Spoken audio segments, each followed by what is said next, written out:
कहानी की शुरुआत में हम एक बूढ़े आदमी को दिखाया जाता है जो दारू पीते हुए झील के किनारे बैठा मछली पकड़ रहा था। तभी मछली पकड़ने की खुशी में उसका ध्यान भटक गया और जिस बोतल को उसने यूं ही रखा था वह जैसे अनदेखी से नाराज होकर लुढ़कती हुई भाग गई। उसी वक्त कुछ ऐसा हुआ जो पहले कभी नहीं हुआ था। अचानक जोरदार भूकंप आया और जो झील हमेशा शांत रहती थी उसमें एक बहुत बड़ा भंवर बन गया। यह देखकर बूढ़े आदमी को समझ आ गया कि हालात खराब हो चुके हैं। उसने जान बचाने के लिए तुरंत अपनी छोटी नाव स्टार्ट करनी चाहिए, लेकिन चाहे जितनी कोशिश कर ली इंजन हिला तक नहीं। इससे भी डरावनी बात यह थी कि भूकंप से बनी दरारों के बीच से एक ऐसा अनजान जीव बाहर आया जो 70 साल से भी ज्यादा पुराना लग रहा था। ऐसा नजारा बूढ़े आदमी ने अपनी जिंदगी में कभी नहीं देखा था। डर और टेंशन में वह संतुलन खो बैठा और सीधे पानी में गिर गया। जो जीव सदियों से छुपे हुए थे वे तुरंत उसके चारों तरफ जमा हो गए और पिरान्हा ने मछुआरे के शरीर को लगातार नोचना शुरू कर दिया। कुछ ही देर में झील का पानी खून की तरह लाल हो गया। जब सबका पेट भर गया तो झील धीरे धीरे फिर शांत हो गई। लेकिन यह हादसा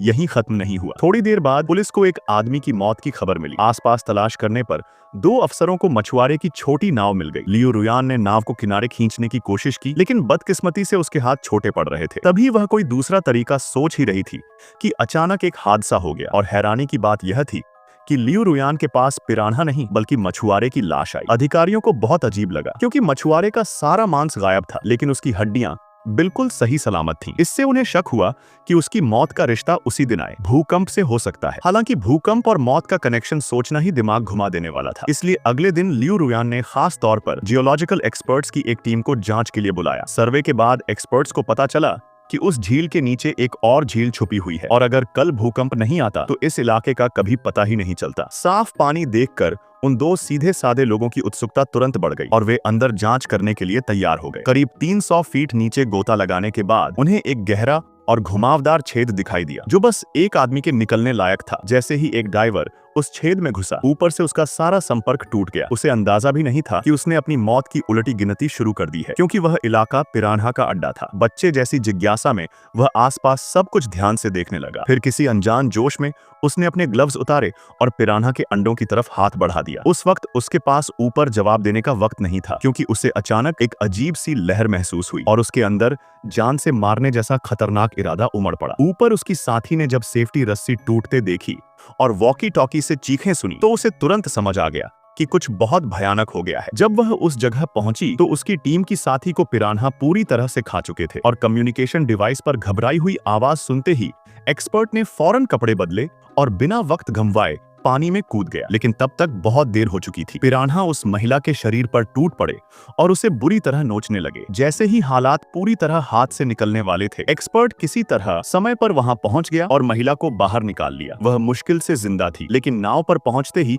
उसने दम तोड़ दिया। किस्मत से उसी अफरा तफरी में एक छोटा सा पिरान्हा भी पकड़ में आ गया। दोनों उसे लेकर तुरंत एक बायोलॉजिस्ट के पास पहुंचे। उनके हाल देखकर साफ लग रहा था कि हालात कितने भयानक रहे होंगे। टैंक में रखा गया वह पिरान्हा करीब 16 किलो का निकला और यह कोई आम मछली नहीं थी। बायोलॉजिस्ट ने जैसे ही उसे देखा उसे तुरंत खतरे की गंभीरता समझ आ गई, क्योंकि माना जाता था कि ऐसी पिरान्हा प्रजाति 2 मिलियन साल पहले खत्म हो चुकी है। अपनी आंखों पर भरोसा करने के लिए वह भागकर कमरे में गया, शेल्फ से एक फॉसिल उठाया और उसे मछली से मिलाकर देखा। तब जाकर यह साफ एक हो गया कि ये पिरान्हा कभी खत्म नहीं हुए थे, बल्कि किसी अनजान पानी में बंद रहकर जिंदा रहे थे। उनके शरीर पर जख्म बता रहे थे कि वे आपस में ही एक दूसरे को खाकर बचे थे। ये पिरान्हा झुंड में हमला करते हैं, पहले काटते हैं, फिर खून की गंध पूरे झुंड को खींच लाती है। शुरू में 2 लोगों की मौत कोई बहुत बड़ी बात नहीं लगती, लेकिन दिक्कत ये थी कि शहर के ज्यादातर लोग हाल ही में हुई पूल पार्टियों से लौटे थे। खतरा अब पूरे शहर पर मंडरा रहा था। लियू रुयान ने फौरन हाउ डायर को फोन करके कहा कि परिवार और बच्चों को घर में ही रखे, कहीं बाहर न जाने दे। लेकिन उसे जरा भी अंदाजा नहीं था कि हाउ डायर बच्चों को नाव पर खेलने ले जाएगा। इसी बीच बदकिस्मती से लू ज्वानजियांग गलती से पानी की टंकी में उलझ गया, लेकिन हालात इतने बिगड़े हुए थे कि उस पर ध्यान देने का वक्त नहीं था, क्योंकि हजारों टूरिस्ट झील में पार्टी कर रहे थे। ये लोग आने वाले खतरे से बिल्कुल बेखबर थे। पुलिस समय पर पहुंची और सबको चेतावनी दी, लेकिन कोई सुनने को तैयार नहीं था। जब तक गोलियों की आवाज नहीं गूंजी तब तक खुशी का शोर चलता रहा और फिर अचानक झील का पानी खून जैसा लाल होने लगा। पिरान्हा का झुंड सीधे पार्टी की तरफ बढ़ा। लोग घबरा गए और जान बचाने के लिए स्टेज की तरफ तैरने लगे। लेकिन जैसे जैसे लोग ऊपर चढ़ते गए स्टेज का वजन एक तरफ ज्यादा हो गया और वह झुकने लगा। किनारे खड़े कई लोग संभलने से पहले ही पानी में गिर गए। हालात बिगड़ते देख एक्सपर्ट्स जेट स्की से वहां पहुंचे और रेस्क्यू शुरू किया। जो लोग बचाए गए वे सदमे में थे। वहीं एक पुलिस ऑफिसर पिरान्हा पर गोलियां चलाता रहा। इसी बीच एक आदमी भागने की कोशिश में लोगों को कुचलता हुआ आगे बढ़ा, जैसे सब उसके लिए स्पीड ब्रेकर हो। लेकिन जैसे ही वह झील से बाहर निकलने वाला था, स्पीड बोट अचानक रुक गई। एक औरत के बाल प्रोपेलर में फंस गए। उसने इंजन खींचा, नाव चल पड़ी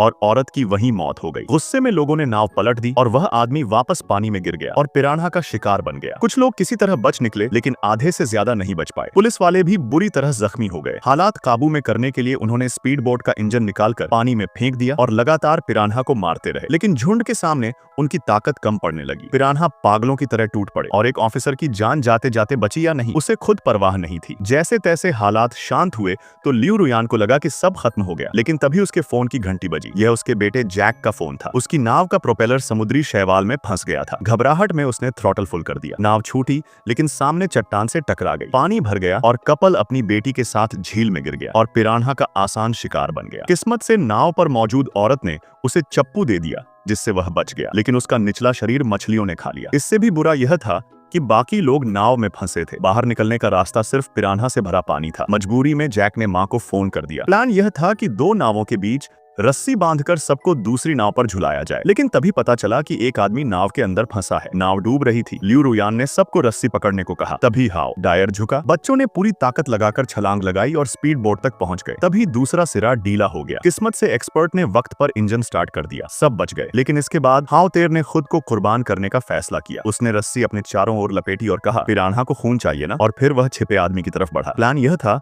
कि उसे पानी में फेंक दिया जाए ताकि झुंड उधर लगे और बाकी लोग बच सकें। जैक ने सिग्नल फ्लेयर लिया। गैस चालू करने के लिए पानी में एक कूदा। सब तैयार था, लेकिन तभी स्पीड बोट स्टार्ट नहीं हुई। हालात देख जैक ने फ्लेयर जलाकर केबिन में फेंक दिया। कई लोगों की कोशिश के बाद आखिरकार दोनों को बचा लिया गया और इसी के साथ यह मूवी यहीं खत्म हो जाती है। तो दोस्तों, कैसी लगी है एक्सप्लेन हमें कमेंट में जरूर बताएं और वीडियो को लाइक करके चैनल को सब्सक्राइब जरूर से करें।